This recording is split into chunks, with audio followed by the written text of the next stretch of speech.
வேலூர், கரூர், ஈரோடு, திருச்சி உள்ளிட்ட 18 இடங்களில் 100 டிகிரி ஃபாரன்ஹீட்டுக்கு மேல் வெயில் கொளுத்தியதால் மக்கள் சிரமத்திற்கு உள்ளாகினர். நாட்டின் பல்வேறு மாநிலங்களிலும் வெப்பநிலை தொடர்ந்து அதிகரித்து வருகிறது. நாட்டிலேயே அதிகபட்சமாக ஆந்திராவில் ஜங்கமகேஸ்வரம் பகுதியில் 111 டிகிரி ஃபாரன்ஹீட் வெயில் சுட்டெரித்தது.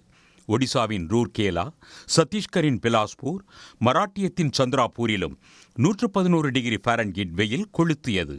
தமிழ்நாட்டில் 18 இடங்களில் வெயில் சதமடித்த நிலையில் அதிகபட்சமாக வேலூரில் 108 டிகிரி வெயில் தகித்தது.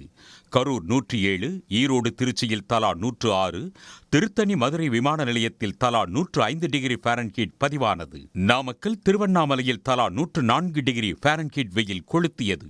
தருமபுரி, சேலம், நாகை, மதுரை நகரம், திருப்பத்தூரில் தலா 103 டிகிரி ஃபாரன்ஹீட் வெயில் சுட்டெரித்தது. தஞ்சாவூரில் 102 டிகிரி ஃபாரன்ஹீட் வெயில் கொளுத்தியது. கோவை, பாளையங்கோட்டையில் தலா 100 டிகிரி ஃபாரன்ஹீட் வெயில் கொளுத்தியது.